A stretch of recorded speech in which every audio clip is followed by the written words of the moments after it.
옛날 어느 마을에 마음씨 착한 농부가 살고 있었다. 그 농부는 아들과 딸을 시집장가 보내기 위해 농사를 열심히 일하여 한 푼 두 푼 돈을 모았다. 어느덧 세월이 흘러 3,000냥이라는 큰 돈을 마련하게 되었는데 3,000냥이란 거금은 아들과 딸을 시집장가를 보낼 수 있는 큰 돈이었다. 농부는 일단 아들을 먼저 장가 보내야지 생각했다. 그리고 어떤 며느리가 좋을지 생각을 하고 있던 그때 대문 밖에서 누가 문을 두드리는 소리가 들려왔다. 거 누구시오? 농부가 밖에 나가 보니 낯선 남자가 있었다. 무슨 일이시오? 하고 농부는 낯선 남자의 얼굴을 보면서 물었다. 안 됐습니다만 주인님한테 한 가지 부탁이 있어서 찾아왔습니다. 무슨 부탁 말이오? 죄송하오나 돈 3,000냥을 빌려와오. 아, 어찌 처음 보는 사람에게 큰 돈을 빌려준단 말이오? 그러니 이걸 받아두시오. 내가 돈을 꼭 갚을 테니 그때까지 꼭 맡아주시오. 하고 낯선 남자는 금덩이를 내놓고 3,000냥을 빌려 사라졌다. 그런데 알고 보니 그 금덩이는 가짜였었다. 낯선 남자는 도둑이었던 것이었다. 농부는 하늘이 무너지는 기분으로 가슴이 철렁 내려앉았다. 그 돈이 없으면 잔치는 무엇으로 한단 말인가? 농부는 너무나 화가 많이 났다. 애써 모은 돈을 전부 떼이게 생겼으니 이를 어쩐단 말인고. 농부는 가짜 금덩이를 보자기에 싸서 빗짝에 넣어버렸다. 그리고 농부는 그놈이 날 꼭 찾아오게 만들 테다 라고 다짐하며 말했다. 그 이후 며칠이 지났다. 옆마을에서 큰 잔치가 열린다는 소식이 들려왔다. 그 마을 사람들은 잔치집에 모여들기 시작했고 농부도 그 잔치에 참석했다. 농부는 술상에 앉자마자 술을 여러 잔을 순식간에 마셨다. 그리곤 이내 술상을 치며 슬피 울기 시작했다. 사람들은 모두 놀라서 울고 있는 농부에게 물었다. 무슨 일이 있길래 그리 슬피 우는 거요? 농부는 사람들이 주는 술을 단숨에 마시더니 그제야 마음속에 있는 말을 하기 시작했다. 어느 날 우리 집에 낯선 남자가 금덩이를 가지고 와서 3,000냥을 빌려갔지 뭐요. 그런데 금덩이가 글쎄 30,000냥짜리였지 뭡니까? 30,000냥 말이요? 그럼 그걸 팔아서 27,000냥이 남는 게 아니요? 아이고 그게 아니요. 그 30,000냥짜리 금덩이를 글쎄 잃어버리고 말았지 뭡니까? 아니 어쩌다가 잃어버렸단 말이오. 아이고 아까워라. 사람들이 수군대며 놀라서 말하는 소리가 낯선 남자 그 도적의 귀에까지 들어가게 되었다. 오 30,000냥짜리 금덩이라니. 도적은 속으로 웃으며 중얼거렸다. 돈 3,000냥을 가지고 가서 금덩이를 내놓으라고 하면 금덩이가 없으니 아마 10,000냥은 주겠지? 하고 생각한 도적은 농부의 눈치를 보다가 따라갔다. 농부도 반갑게 도적을 맞이했다. 저번에 돈을 꿔줘서 참 잘 썼습니다. 약속한 대로 돈 3,000냥과 이자까지 가져왔으니 자 받으시오. 도적은 돈 3,000냥의 이자까지 붙여서 농부 앞에 돈을 놓았다. 농부는 돈을 받아서 천천히 돈을 세어 보았더니 분명 진짜 돈이었다. 도적은 농부에게 말했다. 자, 이제 내가 맡겨놓았던 금덩이를 주시오. 도적의 말에 농부는 괴짝에 넣어두었던 가짜 금덩이를 꺼내면서 도적에게 자, 여기 맡겨두었던 금덩이 여기 있소이다. 도적에게 내주었다. 도적은 어리둥절하였다. 분명 금덩이를 잃어버렸다 하지 않았던가? 어찌 이 금덩이가 여기 있지? 농부는 이놈! 은혜를 원수를 갚다니 홈 좀 나봐라! 라며 농부는 미리 준비해 두었던 박달나무 몽둥이로 도적을 향해 내리쳤다. 그제서야 자기 깨에 빠져 모든 것이 들통이 난 도적은 불이 나게 도망을 가다 잡혀 죗값을 치르고 말았다. 옛날에 문곡성에 문도령이란 소년이 있었다. 어려서부터 글도 배우고 활쏘기도 배웠다. 글도 잘하게 되고 활쏘기도 늘어서 한양에 가서 더 높은 공부를 하고 싶은 생각이다. 그래서 하루는 부모님께 한양으로 가서 글 공부하여 활쏘기 연습을 더 하고 싶다고 했다. 부모님은 네가 정 그런 생각이라면 가라고 허락해 주었다. 그래서 문도령은 죗과 활을 챙겨가지고 한양으로 향하여 집을 떠났다. 몇 날 며칠을 가다가 가령나라 마을에 이르렀다. 그 마을 앞에서 우물물을 깃고 있는 한 처녀를 보았다. 예쁘고 재주 있게 생긴 처녀였다. 문도령은 마침 목이 마르던 참이라 처녀한테 가까이 가서 물 한 그릇을 달라고 했다. 처녀는 아무 말 않고 바가지로 우물물을 휘휘 저어 티 없이 맑은 물을 한 바가지 뜨더니 옆에 있는 버드나무에서 버들잎을 한 줌 훑어서 물에 띄워 주었다. 문도령은 그 물바가지를 받아들고 버들잎을 훌훌 불면서 쉬엄쉬엄 물을 마셨다. 물을 다 마시고 바가지를 처녀에게 돌려주면서 물을 주려면 고이 주지 왜 버들잎을 넣어주는가? 얼굴은 곱게 생겼는데 마음씨는 곱지 못하는군 하고 말했다. 처녀는 이 말을 듣고 도련님 그거 모르는 말씀입니다. 길을 건너라고 목이 몹시 마를 터인데 목마를 때 물을 급하게 들이키면 체하기가 쉽습니다. 물에 체하면 약도 없습니다. 그래서 쉬엄쉬엄 물을 마시게 하느라고 일부러 버들잎을 띄운 것입니다. 하고 대답했다. 문도령은 이 말을 듣고 그만 무안해졌다. 그런 깊은 뜻이 있어서 한 노릇을 모르고 얕은 소견으로 그만 신뢰의 말을 했소이다. 대단히 미안하오. 그런데 아가씨는 어디 사는 누구십니까? 하고 물었다. 처녀는 가령나라에 살고 있는 자청비입니다. 라고 하면서 도련님은 어디서 살며 어디로 가시는 길인가요? 라고 물었다. 문도령은 문곡성에 사는 문도령인데 한양으로 글과 활쏘기 공부하러 가는 길이라고 말했다. 자청비는 그 말을 듣고 한참 머물거리다가 우리 오라비도 글과 활쏘기 공부를 하러 오래전부터 한양에 가려고 했었는데 동무가 없어서 못 가고 있으니 같이 가서 공부를 하는 것이 어떠하실런지요? 하고 물었다. 문도령은 이렇게 예쁘고 상냥한 처녀의 오라비라면 아마 훌륭한 남자일 거라고 생각하고 같이 공부를 하면 크게 성공할 것 같아 두 말 않고 그러겠다고 대답했다. 자청비는 집에 가서 오라비를 한양으로 가게 차비를 해주고 오라비가 나올 때까지 여기서 기다려 달라고 하고서는 불이 나게 자기 집으로 갔다. 자청비는 집으로 와서 부모님한테 한양으로 공부하러 가고 싶으니 보내달라고 했다. 부모님은 자청비의 말을 듣고 깜짝 놀랐다. 사내 아이도 멀고 먼 한양으로 보내기가 쉽지 않은데 하나밖에 없는 딸을 낯선 곳으로 혼자 보낼 수가 없어서 안 된다고 했다. 그래도 자청비는 꼭 보내달라고 졸랐다. 부모님은 여러 가지로 달래도 보고 얼려도 보기도 했다. 그러나 자청비는 계속 졸랐다. 부모님은 그만 화가 나서 네 맘대로 하라며 역정을 했다. 이렇게 하면 자청비가 한양에 가겠다고 조르지 않으리라고 생각했던 것이다. 그런데 자청비는 내 맘대로 하라는 말이 떨어지자마자 한양으로 갈 차비를 했다. 자청비는 남자의 옷으로 갈아입고 책과 활을 메고 문도령이 기다리고 있는 데로 왔다. 그리고 누이한테서 말을 들었다고 하며 인사를 나눴다.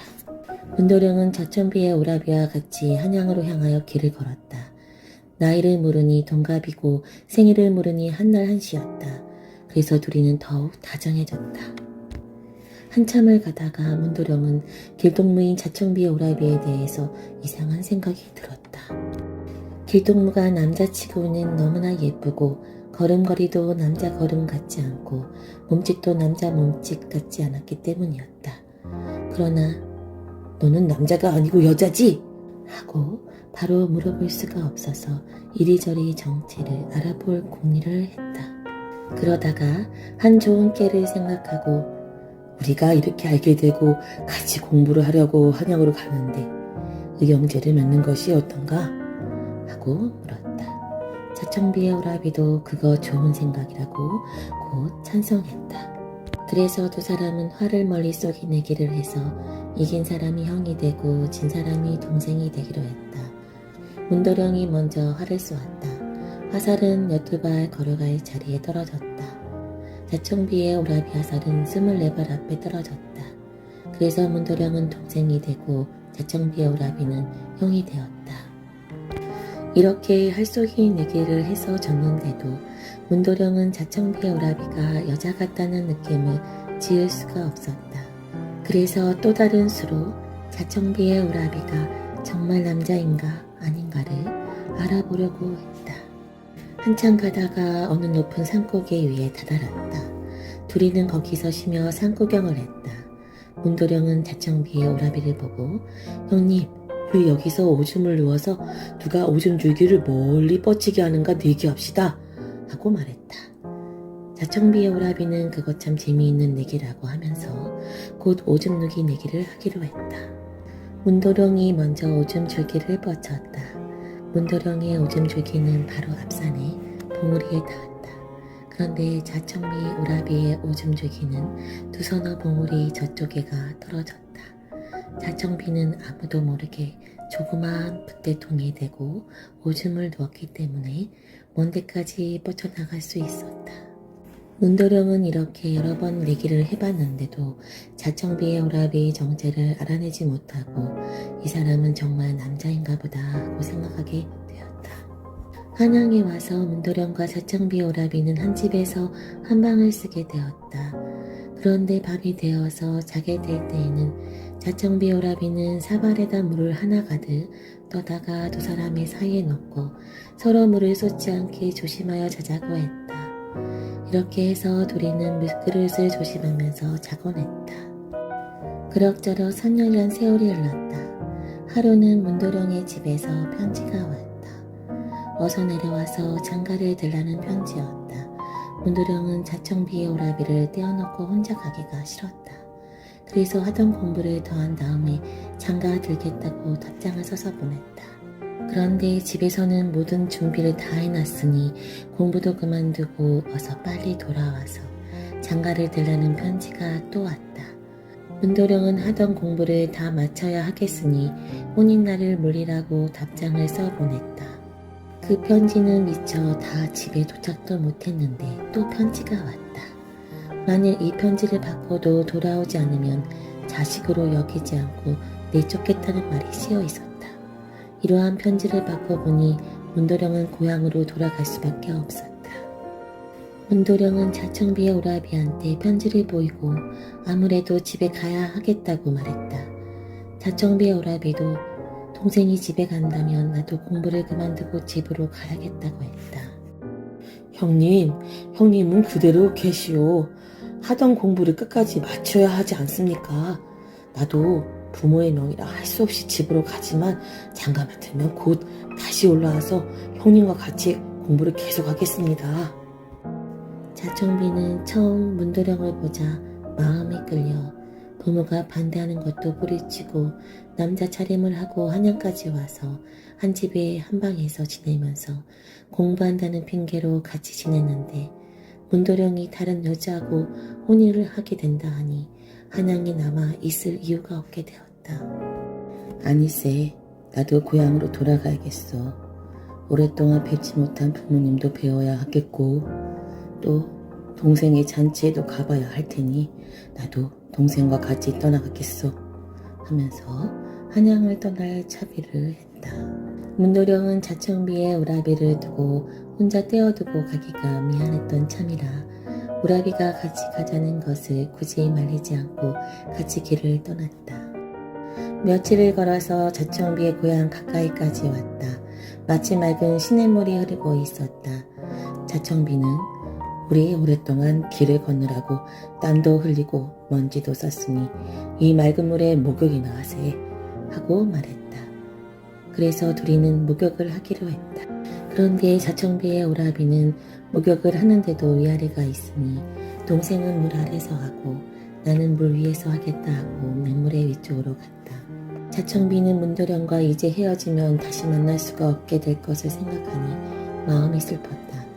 한양에서 3년 동안이나 한방에서 같이 지내면서도 너무 엄하게 지낸 나를 뉘우쳤다.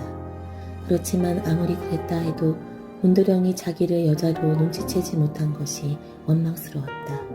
이 안타까운 마음, 원망스러운 마음, 슬픈 마음, 그리운 마음을 어떻게 해서 문도령에게 알릴까 하고 여러 가지로 생각했다. 그러다가 냇가에 있는 수양버들 잎사귀를 뜯어서 거기다 손가락을 깨물어 피를 내어가지고 글을 써서 냇물에 띄워 보냈다. 문도령이 냇물 아래쪽에서 목욕을 하고 있는데 버들잎이 떠내려오는 것을 보고 그 버들잎을 집어봤다. 그 잎에는 글이 씌어 있었다. 문극성 문도령아, 한방에서 연 3년을 같이 자고 지냈어도 남자 여자 못 알아보다니 야속하다. 문도령아, 가령나라 자청비는 무엇하러 한양 갔노? 문도령이 그리워도 그립다는 말 한마디 건네지도 못하는 자청비의 이내 마음 그다지도 못 알아봤나? 야속하다. 문도령아, 공부 잘한들 무엇하며 재주 좋은들 무엇하리? 장가간다네, 장가간다네. 문국성 문도령은 나를 두고 장가를 간다네. 가령나라 자청비는 어이하리, 어이하리. 문도령은 이 글을 읽고 깜짝 놀랐다. 옷을 주섬주섬 주워 입고 황급히 뛰어서 냇물 위쪽으로 가보았다. 그런데 자청비는 그림자도 보이지 않았다. 문도령은 허둥지둥 그 근방을 다 찾아보았지만 자청비는 아무데도 없었다. 자청비야, 자청비야, 가령나라 자청비야. 나는 정말 몰랐구나. 너의 마음속에 간직한 깊은 속마음을 나는 몰랐구나. 조금만 기띔했어도 이럴 수야 있겠는가. 자청비야, 자청비야, 가령나라 자청비야, 어서 이리 돌아오라. 문도령은 이렇게 소리쳐 봤다. 자청비는 아무 데서도 대답도 없고 나타나지도 않았다. 문도령은 할 수 없이 집으로 갔다. 문도령은 할 수 없이 집으로 갔다. 문도령의 부모들은 문도령이 돌아왔다고 반가워하며 바로 잔치를 하기로 했다. 그런데 문도령은 자청비를 그리는 생각만이 가득했다. 그러나 자청비를 만나볼 수도 없고 또 부모님한테 그런 말을 할 수도 없었다. 그래서 그 때문에 시름시름 앓다가 장가가기 전날에 죽고 말았다. 이러고 보니 이 집에서는 잔치에 쓰려고 만든 음식은 초상 치르는 음식이 되고 혼인 축하하러 모였던 친척과 손님들은 초상을 치르는 문상객이 되고 말았다. 한편 자청비는 버들잎을 띄워보내고는 부랴부랴 자기 집으로 돌아왔다. 부모님은 좋은 신랑을 골라서 시집 보내기로 했다. 자청비는 혼인식을 마친 다음 가마를 타고 신행길을 떠났다. 자청비는 마음속에 문도령 생각이 가득했다. 한 모퉁이를 돌아가니 눈물이 흐르고 두 모퉁이를 돌아가니 눈물이 쏟아졌다. 이렇게 시댁을 향해서 가는데 어떤 산모퉁이에 이르니까 교꾼의 발이 땅에 딱 붙어서 떨어지지가 않았다. 이상해서 가마채를 내려놓고 보니 거기에는 새로 쓴 묘가 하나 있었다. 자청비는 그 옆에 밭에서 일하고 있는 사람에게 이게 누구의 묘냐고 물었다. 그 사람은 문국성 문도령이 장가가기 전날에 죽어서 써놓은 묘라고 했다. 자청비는 가마에서 내려서 그 묘로 갔다.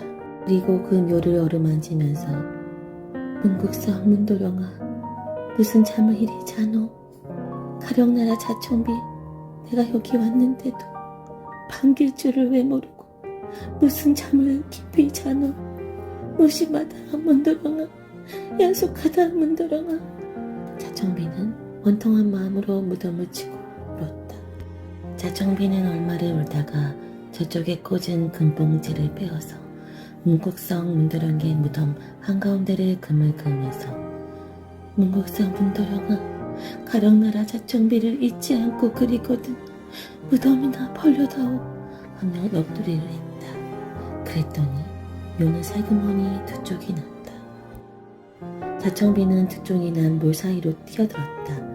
이것을 보자 따라왔던 몸종들은 깜짝 놀라 한 사람은 자청비의 저고리를 붙잡고 한 사람은 치맛자락을 붙잡고 도로 꺼내려고 했다. 그런데 저고리와 치맛자락 끝에 조금만 몸종 손에 남고 자청비의 온몸은 문도령의 무덤 속으로 들어갔다. 자청비의 몸이 무덤 안으로 들어가자 두 쪽으로 갈라졌던 무덤은 도로 합쳐졌다. 몸종들의 손에 쥐어진 저고리 끝은 노란 꾀꼬리가 되고 치맛자락 끝은 호랑나비가 되었다. 오늘날 꾀꼬리가 고운 소리로 노래하고 호랑나비가 운치 있게 너울너울 춤추며 날아다니는 것은 문도령과 자청비가 저 세상에서 잘 만나서 잘 지내는 것을 알려주는 것이라고 한다. 어느 바닷가에 어부의 집이 있었다. 이 집에는 남편과 아내 그리고 13살 먹은 아들과 오손도손 잘 살고 있었다. 어느 날 아침 어부는 바오를 깨우며 말했다. 바오야, 바오야, 내 이 녀석아 일찍 일어나야지. 바오는 늦잠꾸러기였다. 그러나 신기하게도 말썽도 피우지 않고 항상 밝은 그런 아들이었다. 어느 날 갑자기 어부는 아내를 애타게 불렀다. 여보, 여보, 정신 차려요. 그렇게 남편을 내조하며 건강하게 살던 아내가 갑자기 죽게 되었다. 아내는 죽음을 앞두고 겨우 한마디를 남편에게 말했다. 여보, 내가 죽거들라. 아내는 마지막 목숨을 거두면서도 아들 걱정을 했다. 꼭 새 부인을 맞아 우리 바울 아들을 잘 돌봐주세요. 라고 말했다. 아내는 아들이 자라는 모습을 보지 못하고 일찍 아들 곁을 떠나니 마음이 많이 아팠다. 아내는 죽고 얼마 지나지 않아 남편은 새 아내를 맞이하게 되었다. 바우야 메루 하며 놀리는 소리가 들린다. 새엄마가 데리고 온 아들이 바우를 노리고 있다. 새엄마는 바우와 동갑내기 아들을 데리고 왔는데 성질이 개팍했다. 바우는 동칠이가 괴롭힐 때마다 동칠아, 그러지 마. 우리 사이좋게 지내자 라며 말했다. 바오는 새엄마가 데려온 동칠이와 사이좋게 지내려고 노력을 했다. 어느 날 어부는 아이들에게 동칠아, 바오야, 이제 떠나면 1년 후에야 집에 돌아올 게다. 내가 없는 동안 어머니 말씀 잘 듣고 있거라. 라고 말하고 어부는 배를 타고 멀리 바다위를 떠나고 말았다. 그리고 집에는 새엄마와 바오, 동칠이가 남게 되었다. 새엄마는 아버지가 없는 틈을 타 바오를 못살게 굴었다. 밥을 먹을 때였다. 맛있다, 나 더 줘. 동칠이는 매일 기름기가 흐르는 쌀밥을 먹었다. 바오도 새어머니에게 어머니 저도 좀 주세요 라며 바오는 쌀밥이 먹고 싶어 새엄마에게 졸랐지만 어림도 없는 일이었다. 참 얘도 이게 더 힘이 나는 밥이란다 라며 새엄마는 바오에게 콩을 잔뜩 섞어 지은 밥만 주었다. 며칠이 지나 마을에 씨름대회가 열리게 되었다.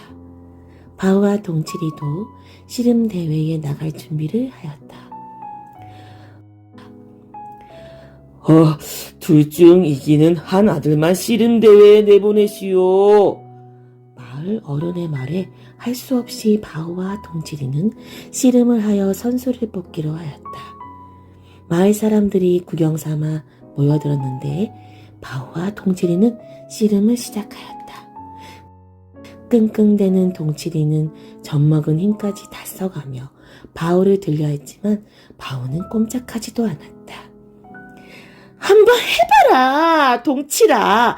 아이고, 우리 동칠이가 진리가 없는데. 새엄마는 악을 쓰며 씨름을 다시 하게 했다. 그러나 결과는 똑같았다. 동칠이는 힘 한 번 쓰지 못하고 주저앉고 말았다. 아이고, 내 아들아, 동칠아. 새엄마는 동칠이를 붙들고 울고 있는데 마침 바다 일을 갔다 돌아온 아버지가 나타났다. 우리 바우가 힘이 세구나. 꼭 콩만 먹은 놈 같네. 아버지가 중얼거렸다. 이 말을 들은 새엄마는 깜짝 놀라는 것이었다. 아니, 콩밥을 먹으면 힘이 세지는가요? 그러기에 뒷집의 양소도 콩을 먹어서 힘이 센 거라니까. 새엄마는 아버지의 말을 듣고 땅을 치며 통곡했다. 아이고, 그걸 미리 알았어도 동칠이에게 콩밥만 먹일걸. 아버지는 새엄마에게로 다가가 조용히 말했다. 바오를 차별하지 말랬잖소. 지금부터라도 친아들처럼 대해주구려. 어부는 벌써 눈치채고 있었다. 새엄마가 바오를 차별 대우하고 있다는 걸 알고 있었다. 여보, 그만 우시오. 잘못을 뉘우쳤다면 그보다 더 다행한 일이 없지 않겠소? 아버지의 말에 새엄마는 바오를 붙들고 사과했다. 바오야, 새엄마가 미안했다. 앞으로 잘해줄게. 그 후 바오와 동칠이는 친형제처럼 잘 지냈다고 한다. 그날 마을 골목길에 한 아이가 길에 걸어가고 있었다. 이 마을 저 마을 돌아다니는 천덕이라는 아이였다. 이때 반대편 골목 입구에서 한 아주머니가 울면서 걸어오고 있었다. 아주머니, 무슨 일로 오십니까? 천덕이가 물었다. 아이고, 우리 집에 하나밖에 없는 아들 들성이가 부자에게 진비 때문에 끌려갔다. 아이고. 천덕이는 아주머니의 이야기를 들으니 끌려간 들성이가 정말 불쌍했다. 아주머니, 슬퍼하지 마세요. 내가 칠성이를 집으로 돌려보내도록 하겠습니다. 천덕이는 그 길로 바로 부자네 집으로 찾아갔다. 그래, 부자네 집에서 머슴으로 일해야겠다. 천덕이는 생각했다. 어르신, 이 집에서 일하고 싶어 왔습니다. 그런데 이 집에는 종살이를 하는 아이가 있는데 나는 그런 애를 보면 질투심이 생겨서 일을 못합니다. 그 애를 내쫓아주세요. 아, 그거야 못하겠나. 일 잘하는 네가 있으면 그런 애는 소용이 없지. 부자는 아내를 시켜서 당장 코 흘리게 아이를 내쫓으라고 했다. 자, 그럼 이젠 내가 계약서를 읽겠다. 잘 들어보거라. 부자는 미리 써놓은 계약서를 가지고 읽었다. 나는 천덕이에게 옷을 입혀주고 밥을 먹여주고 잠을 재워준다. 그 대신 천덕이는 날마다 일찍 일어나 마당도 쓸고 소요물도 주고 산에 가서 나무를 해온다. 그리고는 천덕이에게 물었다. 네 생각은 어떠냐? 이대로 하는 것이 좋겠지? 네, 이대로 하지요. 천덕이는 계약서에 손도장을 꾹 눌러 찍었다. 부자는 일이 척척 자신의 뜻대로 되어가니 매우 기뻤다. 다음날 아침이 밝았다. 부자는 천덕이가 일하는 것을 보려고 일찌감치 자리에서 일어났다. 그런데 해가 중천에 떠 있는데도 천덕이는 일어날 생각을 하지 않았다. 화가 난 부자가 천덕이 방을 열어보니 천덕이는 옷을 홀랑 벗은 채였다. 왜 아직도 옷을 입고 있지 않느냐? 예, 계약서에 옷을 입혀준다기에 기다렸습니다. 그리고 아침밥을 먹을 때였다. 천덕이는 밥을 먹지 않았다. 아, 왜 또 밥은 또 먹지 않는고? 계약서에 밥을 먹여준다기에 기다렸습니다. 부자는 어안이 벙벙해지고 말았다. 부자는 할 수 없이 옷을 입혀주고 밥도 먹여주었다. 그제서야 천덕이는 마당도 쓸고 수염을도 퍼주고 산에 올라가 나무도 해가 지고 왔다. 그날 저녁 때였다.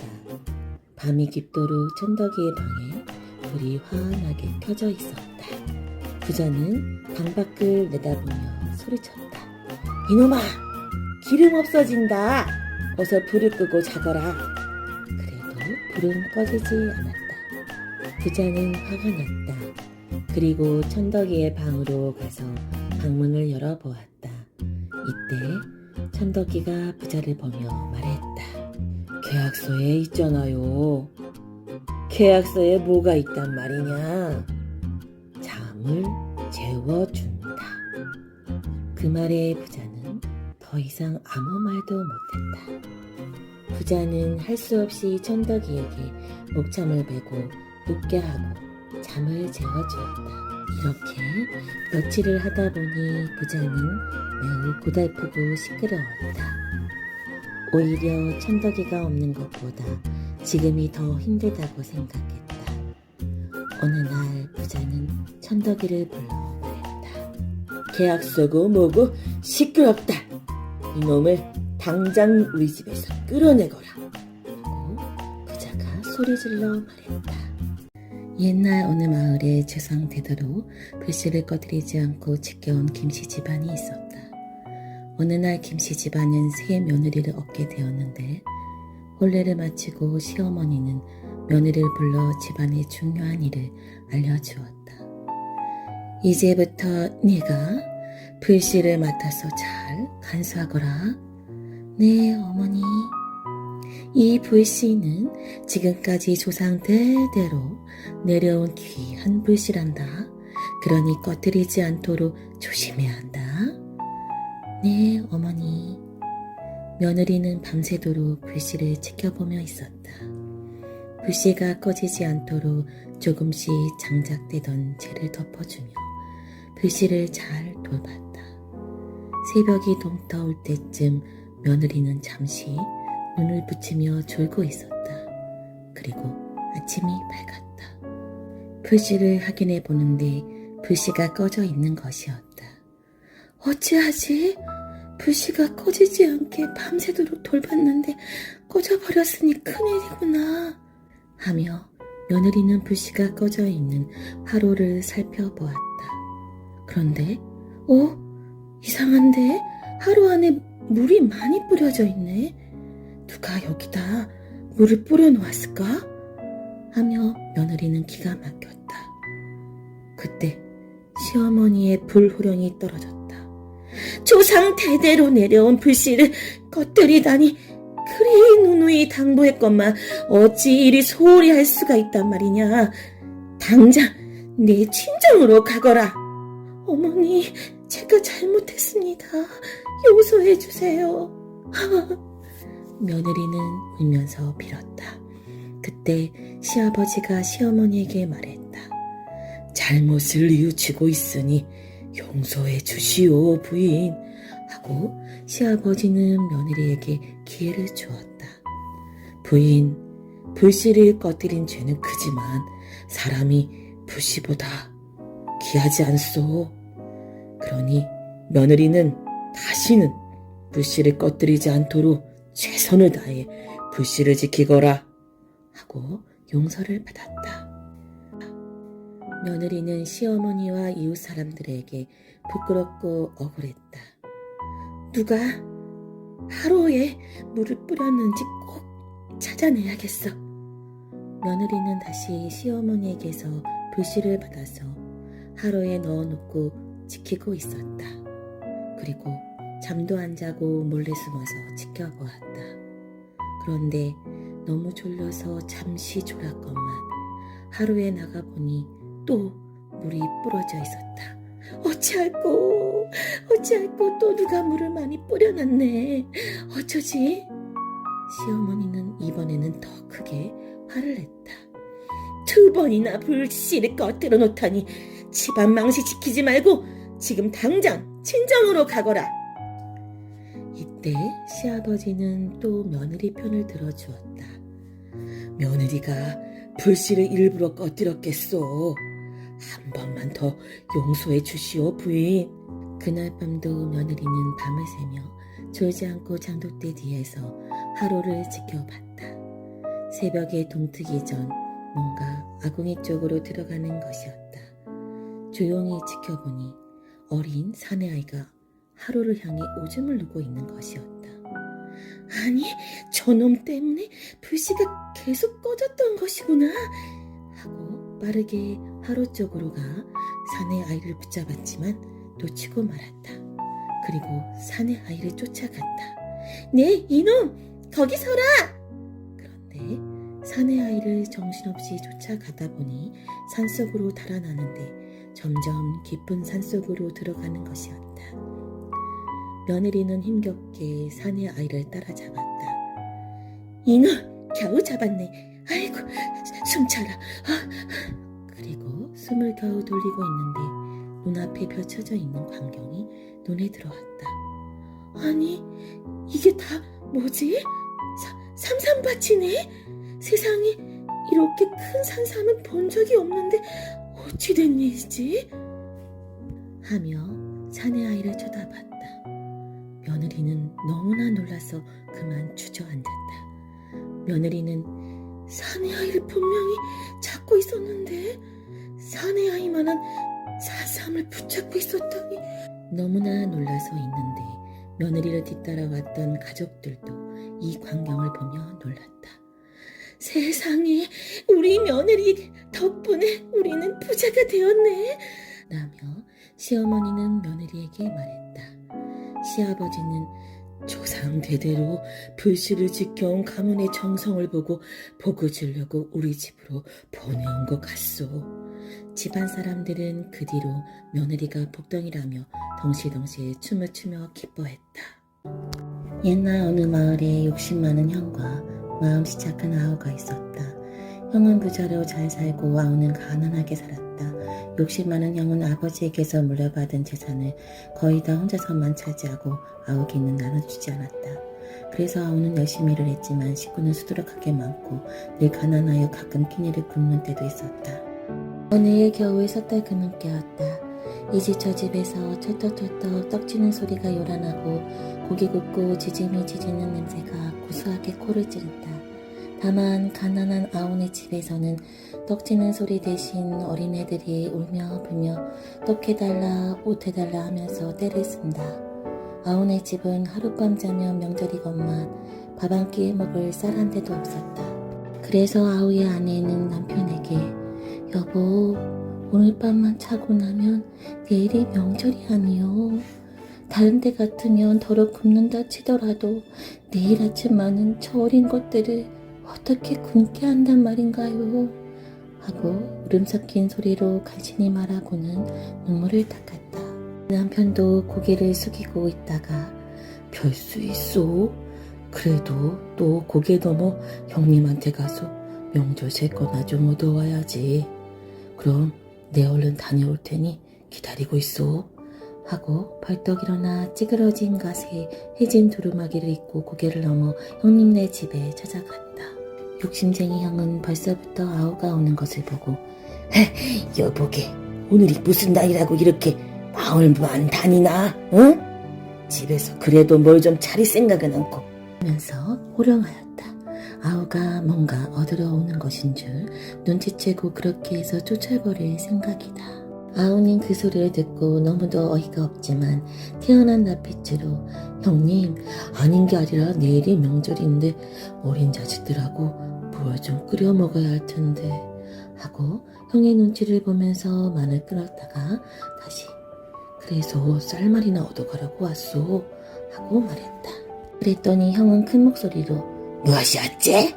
너는 밤낮 어디로만 오는 게냐? 다 게을러서 못 사느니라. 그래, 또 그 소리만 하러 왔단 말이냐? 하고 소리 지르고는 그래도 할 수 없는지 쌀광으로 가서 쌀 한 말도 채 못되게 자루에 담아가지고 와서는 있다. 자, 어서 가지고 가거라. 꼴도 보기 싫다. 하고 아우의 앞에 내던졌다. 그래도 아우는 형님 고맙소. 이만하면 명절을 맘 놓고 새겼소. 그럼 쌀을 가지고 고개를 넘어가겠소. 하고 쌀자루를 들고 문 밖을 나와 부지런히 고개를 넘었다. 서산머리에 얼마 남지 않았던 해도 꿀깍 넘어가 버리고 벌써 사방은 어슬어슬 어두워지기 시작하였다. 아우가 쌀자루를 메고 고갯마루턱에 올라서니까 고개 이쪽에서도 한 사람이 무엇인지 낑낑거리며 지고 올라왔다. 두 사람은 고갯마루에서 만났다. 아우가 자세히 보니 늙은 영감이 커다란 맷돌 한 쌍을 지고 올라와서는 아이고 하고 땅에 내려놓는 것이었다. 그래서 아우는 그 사람에게 오늘이 섣달 금음인데 영감님 맷돌은 왜 지고 어디로 가시오? 하고 물었다. 그러니까 영감은 아이고 그 말을 다해 무엇하겠소. 나는 여기서 한 10리밖에 사는데 식구라고는 11살 먹은 아들놈하고 나하고 두 식구뿐이요. 늙어서 어디 벌이를 잘할 수가 있소. 그래 늘 어렵게만 사는 터인데 아들놈이 얼마 전부터 병이 나서 알아누웠건만 밥 한 그릇을 따뜻하게 먹이지도 못했어. 알다시피 내일이 바로 명절이건만 뭘 좀 해먹일 수가 있어야지 말이오. 그래서 생각다 못해 우리 집 세간이라고는 대대로 내려오는 이 맷돌 한 쌍밖에 남지 않은 것을 가지고 고개 넘어 김부잣댁에 가서 쌀 먹더라도 좋으니 받고 올까 하고 가는 길이요. 하고 자세히 이야기하였다. 아우는 이 늙은 영감의 이야기를 듣고 어찌나 불쌍한 생각이 드는지 마음이 아팠다. 아우도 가난해서 끼니를 굶건만 그것을 잊어버리고 그저 영감네가 가엾은 희망만 듣고 들었다. 알아 누워있는 어린 아들하고 늙은 영감이 오죽이나 고생일까. 그런데 그 영감이 자기 집에 대대로 내려오는 맷돌을 지고 부자네 집을 찾아간데도 그렇게 쉽게 쌀을 얻어올 것 같지 않았다. 그래서 그 아우는 영감님 적으나마 여기 쌀 한 말가량 있으니 가지고 가십시오. 하고 쌀자루를 영감님 앞에 갖다 놓았다. 영감은 너무 의외인 듯 빤히 바라보기만 하였다. 염려 말고 어서 가지고 가십시오. 하고 아우는 말하였다. 그제야 영감은 아이고 참 이런 은혜가 또 있나 하고 쌀자루를 메고서 그럼 이 맷돌이라도 소용되시면 가지고 가시오. 하고 말했다. 그건 영감님 물건 아니오. 아우의 말에 그럼 버릴 테니 가지고 가시오. 이렇게 해서 아우는 맷돌을 가지고 영감은 쌀자루를 메고 고개를 내려왔다. 영감은 2번이나 고맙다고 인사를 한 후에 자기 마을로 가고 아우는 자기 집으로 돌아갔다. 쌀과 고개를 좀 얻어오려나 하고 기다리던 아우의 아내는 남편이 참말로 한 짐을 지고 들어오므로 형님네 집에 가서 무엇을 단단히 얻어가지고 오는 줄로만 알았다. 반색을 하며 마중 나가보니 웬걸 커다란 맷돌 한 쌍을 짊어지고 들어왔다. 그래서 아내는 아니 쌀 얻어오랬지 누가 이까지 맷돌 얻어오랬어요? 다른 날도 아니고 설날 금은 날인데 하며 아내는 골이 나서 야단을 쳤다. 남편은 아는 게 아니라 할 말이 없어서 그저 잠잠하니 벙어리 모양으로 있었다. 아내는 한참 야단을 치더니 할 수 없는지 나중엔 부엌구석에 놓아둔 조그만 항아리 안에서 콩씨를 박박 훑어다가 남편이 치고 온 맷돌에 넣고는 슬슬 갈았다. 그까지 콩씨라도 먹어야지 뭐. 이게 다 흰쌀 같으려면 좋으련만 흰쌀이나 이렇게 슬슬 나오려무나 하고 혼자 중얼거렸다. 그런데 이게 웬일인가? 세상의 맷돌에서는 흰쌀이 슬슬 나오고 있는 것이었다. 그래서 아내는 놀라서 남편을 불렀다. 아, 여보, 이것 좀 보세요. 남편이 얼른 가보니 아내가 분명히 콩을 넣고 갈았는데 나오기는 흰쌀이 나오고 있는 것이 아닌가. 남편도 기뻐서 어디 한번 내가 해보지. 이번에는 팥이 나오너라 하고 맷돌을 돌렸다.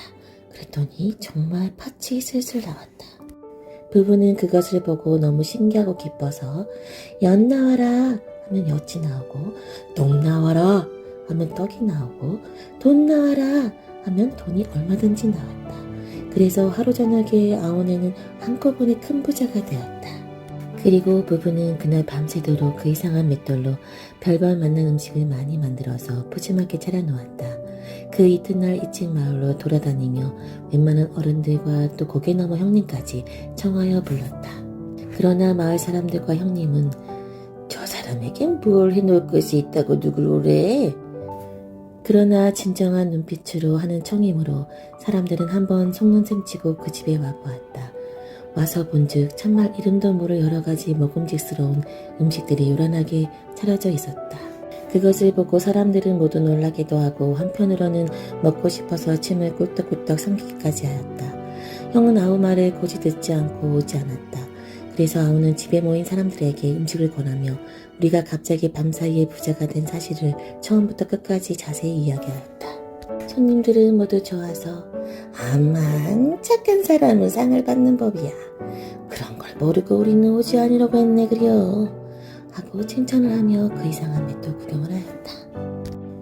형은 처음에 청할 때는 오지 않더니 어느 틈에 그 소문을 듣고는 대번에 고개를 뛰어넘어와서 문간에 채 들어서기도 전에 어디 그 맷돌 좀 보자 하며 야단스레 굴었다.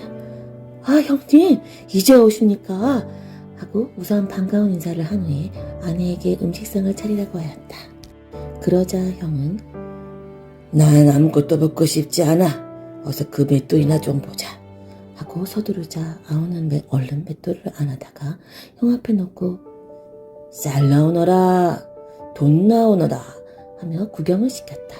욕심 많은 형은 그것을 보고 신기하기도 하고 또 욕심이 번쩍 나서 자기에게 빌려달라고 말하였다. 아우는 서슴지 않고 그러시구려 하고 형에게 빌려주었다. 형은 맷돌을 자기 집으로 가지고 가서는 몰래 자기 방으로 들어가서 문을 안으로 걸고 맷돌을 돌리며 술 나오너라 하니까 과연 술이 펑펑 쏟아져 나왔다. 형은 좋아서 우선 한편으로 퍼먹으면 또 한편으로 독에다가 떠다 부으며 하다가 나중엔 술에 깜빡 취하여 그만 그 자리에 쓰러졌다. 그래서 결국엔 술이 방 안에 가득 차고 나중엔 문구멍으로 술이 막 흘러나오다가 차츰 바람벽이 무너지고 집이 쓰러져 술에 떠내려갔다. 욕심쟁이 형은 술에 빠져 죽게 되었고 온 마을이 술에 잠기게 되었다. 아우가 그 소리를 듣고 고개를 뛰어넘어가 맷돌을 더듬어 찾았다. 이젠 그만 나오너라 하고 붙잡으니까 그만 술이 나오지 않고 뚝 그쳤다. 그러나 형은 벌써 죽고 세간과 집은 떠나려가고 아주 망해버렸다. 아우는 울면서 그 맷돌을 다시 가져다가 자기 집에 두었다. 소문이 차차 퍼져서 각자 사람들이 와서 매일 구경하였다. 하루는 어디서 욕심쟁이 백세공이 와서 보다가 어느 틈에 맷돌을 도둑질해가지고 도망을 쳤다. 자기 배로 돌아와 어디 한번 시험해보리라 하고 생각하였다. 소금 나오너라 하고 돌리니까 과연 소금이 슬슬 나왔다.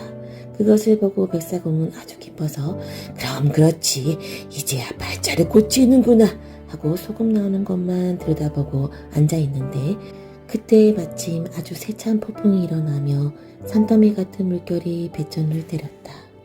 백사공은 어리둥절하여 이리 비틀 저리 비틀하며 왔다 갔다 하느라고 어느새 소금이 나오는 것을 생각조차 못하게 되었다. 바람은 점점 더 강하게 불어서 배는 물 위에서 야단을 치다가 부서져 버렸다. 그래서 백사공은 물에 빠져 허우적거리다 죽어버리고 그 맷돌은 그대로 물속에 가라앉아 지금까지도 쉬지 않고 소금을 쏟아내고 있다고 전해 내려오고 있다. 이젠 그만 나오너라. 아우가 이런 말을 하지 않는 한 소금은 계속 나을 것이다. 그래서 바닷물은 짜디 짠 것이다.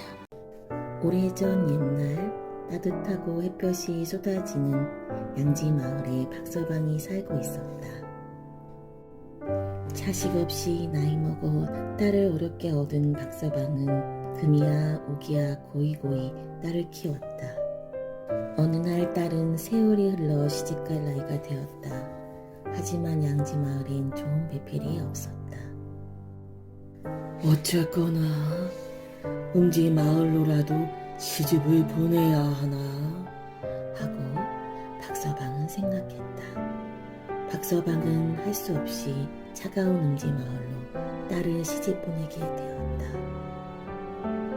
얘야, 이건 돌멩이인데 아무리 어려움이 있더라도 이 돌멩이를 보며 참고 이겨내거라. 박서방은 사랑스러운 딸의 손을 잡고 당부하고 또 당부하며 눈물을 흘렸다. 어여쁜 딸아, 시집에서는 보아도 못 본 척 3년, 들어도 못 들은 척 3년, 말을 하고 싶어도 말하지 않기 3년을 지내면 이 돌멩이가 말을 할 거란다. 딸은 시집간 첫날부터 벙어리로 시아버지와 시어머니 그리고 시누이와 신랑에게까지 말을 전혀 하지 않았다. 시어머니는 하늘이 무너지는 줄 알았다. 이 마을 저 마을 다니며 며느리 자랑을 늘어놓았었는데 막상 며느리는 말을 하나도 못하니 집안 망신으로 생각하며 속상해했다. 얘야, 진정 내가 벙어리란 말이냐? 시어머니의 말에도 며느리는 한마디 대답도 하지 않는 것이었다. 아이고 내 팔자야, 이 노릇을 어찌한단 말인고. 속았네, 속았어. 시어머니는 이날부터 며느리 흉을 보기 시작했다. 그로부터 1년이 지나니 신랑도 흉, 시아버지도 흉, 시누이도 흉 모두가 며느리 흉을 보게 되었다. 하지만 며느리는 돌멩이를 꺼내들어 보고 입을 다물고 또 꺼내보고는 입을 다물었다. 그 이후 세월이 흘렀다. 이제 하루만 지나면 3년이구나. 아, 너무 긴 세월이었어. 며느리는 이제 하루만 지나면 3년이 지나니 말을 해야지 하고 마음을 먹었다. 그런데 마른 하늘에 날벼락인가 하루를 남겨두고 시집에서 쫓겨나게 되었다. 가마에 오른 며느리는 무슨 말을 하고 싶어도 꾹 참았다. 남편은 아무리 미운 아내이지만 양지마을 장인어른 박서방에게 자초지종을 이야기함이 옳을 듯하여 아내를 따라 나섰다. 음지마을에서 양지마을까지 거리는 3개의 고개를 넘어야만 했다. 시간이 늦어 어느 마을에서 하룻밤을 지내고 3번째 고개에 가까워질 때였다. 하인들이 가마를 잠시 내려놓고 쉬고 있을 때 갑자기 어디서 꿩 한 마리가 날아가는 것이었다.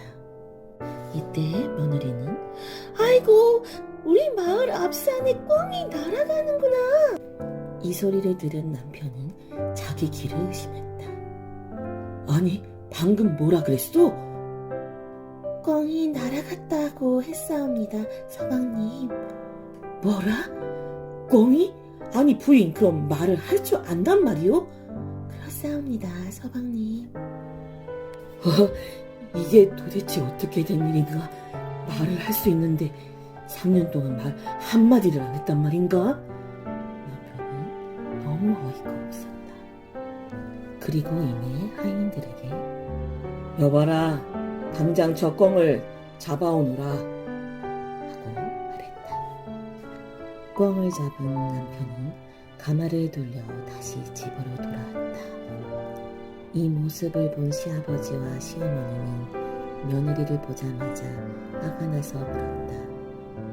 어찌 벙어리를 다시 데려왔단 말이냐? 그래, 이게 무슨 짓인 게냐?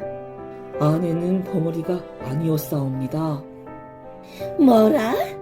며느리가 말을 한단 말이냐? 그러옵니다.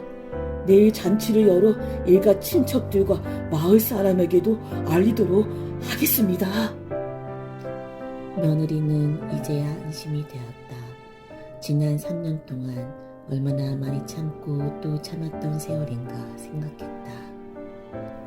며느리는 부엌에 들어가더니 꿩을 불에 굽고 돌멩이를 가지고 나왔다. 날개는 시아버님 드시고 입술은 시어머님 드시고 좌우에 북정가는 시누이님 드시고 다리 한쪽은 남편이 드시고 가슴은 제가 먹겠습니다. 청산유수처럼 말을 너무나 잘하는 며느리를 보며 시어머니는 물었다. 며느리야, 그렇게 말을 잘하는데 왜 벙어리 행세를 했느냐? 죄송합니다. 실은 시집 올 때 친정에서 돌멩이를 주면서 시집살이 말만이니 눈뜬 수경으로 3년, 벙어리로 3년, 기머거리로 3년 이렇게 3년을 지내면 돌멩이가 말을 한다기에 그대로 했사옵니다. 아이고, 보고도 못 본 척, 듣고도 못 들은 척, 하고 싶은 말 못하고 참았으니 얼마나 속이 상했겠느냐. 이 말을 듣던 남편은 벌떡 일어났다. 그 돌멩이를 이리 주게. 돌멩이를 받아든 남편은 멀리 던져버리려다 다시 자리에 앉았다. 여봐라, 국과 벼루를 가져오너라. 남편은 무슨 꿍꿍이가 생겼는지 편지 한 장을 쓰는 것이었다. 이 돌멩이와 편지를 양지마을 장인께 전해드리거라 하고 하인에게 말했다. 편지에는 장인 어르신께서 그동안 옥체 만강하시옵나이까 오늘에서야 기쁜 소식을 아뢰게 되어 송구합니다. 돌멩이가 드디어 말을 했사옵니다. 그리하여 돌멩이를 돌려드리니 기뻐하소서. 이렇게 써 있었다.